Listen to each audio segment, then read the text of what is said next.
उचित किया तुम्हारी मां ने। दंडित करोगे राजा देवोदास को तुम, किंतु क्यों? क्या अपराध है उनका?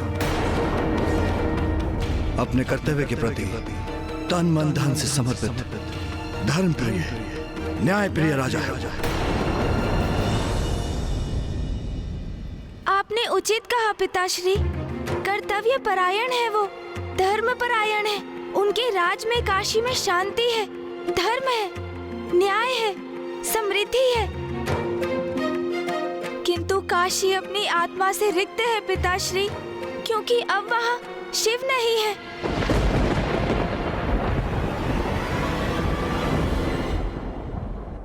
पिताश्री, काशी वो पावन धाम है जहाँ आप स्वयं मरणासन्न मनुष्यों के कान में तारक मंत्र का उच्चारण कर उन्हें सद्गति प्रदान करते हैं। इसलिए समूचे ब्रह्मांड में सर्वाधिक विशिष्ट है काशी। उसका एक विशेष प्रयोजन है, किंतु राजा देवोदास के कारण अब आप वहाँ उपस्थित नहीं, और इसलिए अब काशी में मनुष्य सद्गति प्राप्त करने से वंचित है पिताश्री।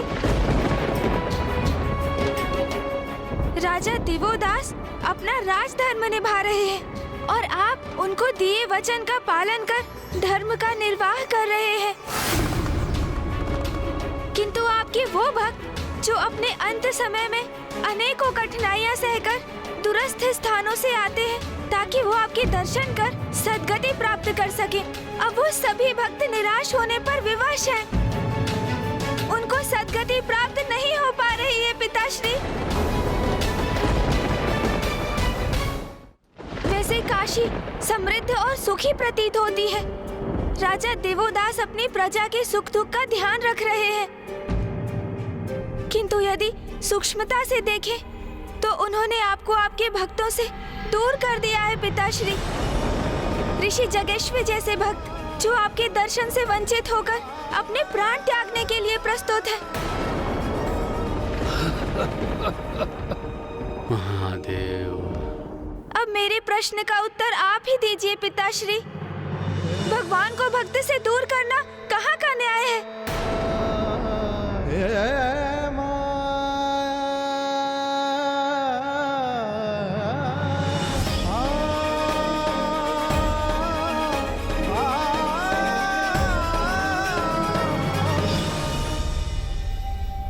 जो भी हो, राजा देवोदास को दिए गए मेरे वचन को कोई भंग नहीं करेगा।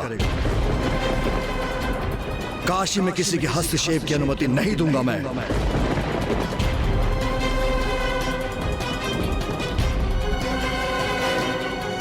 पिताश्री, कितनी रुचि से काशी की रचना की थी आपने। उसके प्राण तो आप हैं। आपसे विहीन होकर काशी प्राण विहीन हो चुकी है, और इससे तो संपूर्ण ब्रह्मांड में असंतुलन उत्पन्न हो रहा है। परिवर्तनशील संसार में यथास्थिति का स्थायित्व वो कहाँ उचित है? जो राजा देवोदास ने काशी में उत्पन्न कर सर्वाधिक हानि तो स्वयं की ही की है, क्योंकि मनुष्य योनि में जन्म का तो एकमात्र उद्देश्य है आत्मा को मोक्ष की प्राप्ति। आत्मा का आपसे परम ब्रह्मेश्वर से एकीकार होना। किंतु राजा देवोदास क्या स्वयं अपनी आत्मा के उद्धार को नहीं रोक रहे हैं? बाल्यावस्था, ब्रह्मचर्य, गृहस्थ आश्रम और अंततः वानप्रस्थ, ये 4 आश्रम है मनुष्य जीवन के। किंतु राजा देवोदास वानप्रस्थ में जाने के योग्य होकर भी गृहस्थ आश्रम में ही स्थित है। उससे मुक्त होकर आपके ध्यान में लीन होने का अवकाश कहाँ पाया है उन्होंने? पिताश्री, काशी आपका निवास है। आपने देवोदास को अपने निवास में प्रवेश करने की अनुमति दी, किंतु सत्य तो ये भी है कि उनके काशी में प्रवेश से आपको ही अपने निवास से वंचित होना पड़ा। पिताश्री, आप हम में से किसी को राजा देवोदास को समझाने की अनुमति दीजिए। वो बुद्धिमान है, विवेकशील है, वो हमारे समझाने पर इस सत्य को अवश्य समझेंगे। हाँ पिताश्री, अब हमें शीघ्र कोई ऐसा उपाय ढूंढना होगा जिससे राजा दिवोदास का अनादर भी ना हो, आपका उनको दिया हुआ वचन भी भंग ना हो और वो आपको काशी में प्रवेश करने की अनुमति भी दे दे।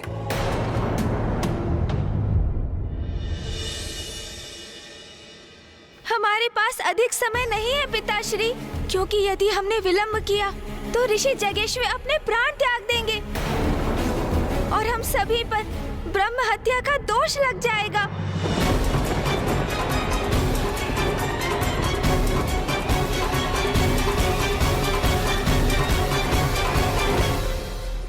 उचित है। मैं तुम्हें इसका उपाय ढूंढने की अनुमति देता हूं, किंतु राजा दिवोदास को बलपूर्वक कोई विवश नहीं करेगा, उस पे किसी प्रकार की हिंसा का प्रयोग नहीं करेगा। महादेव, ब्रह्मदेव, नारायण, गणेश जी चिंता क्यों कर रहे हैं? आप मुझे देवदास को समझाने की अनुमति दें, मैं शीघ्र ही यह कार्य संपन्न कर दूंगा। उचित है इंद्रदेव, किंतु स्मरण रहे, कोई हिंसा, कोई अनुचित नहीं होना चाहिए।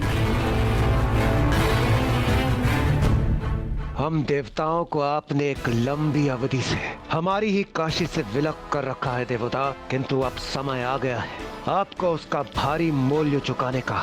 इसका ऐसा उपाय करूंगा मैं कि ना बल का प्रयोग होगा और ना ही हिंसा, और राजा दिवोदास स्वयं महादेव को काशी लौटने की विनती करेंगे। सर्वेषां स्वस्ति भवतु, सर्वेषां शान्तिर्भवतु, सर्वेषां पूर्णं भवतु, सर्वेषां मङ्गलं भवतु।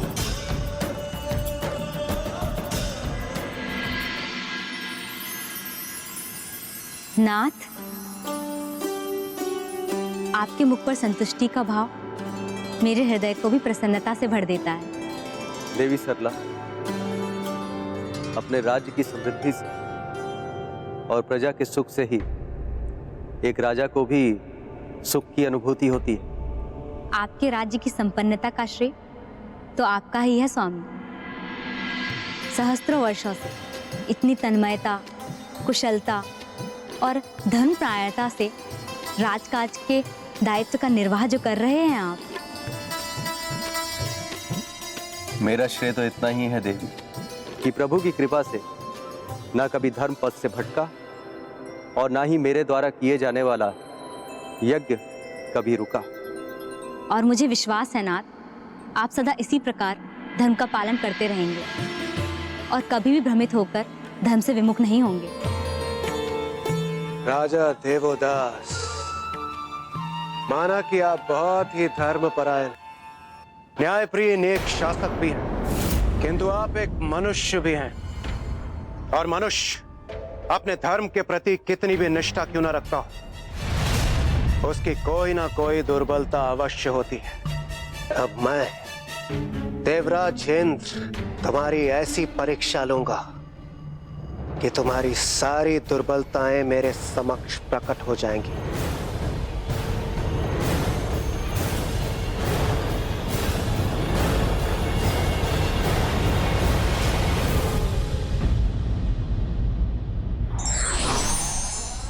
धर्म के मार्ग पर चलने वाले के समक्ष ईश्वर भी विवश हो जाते हैं।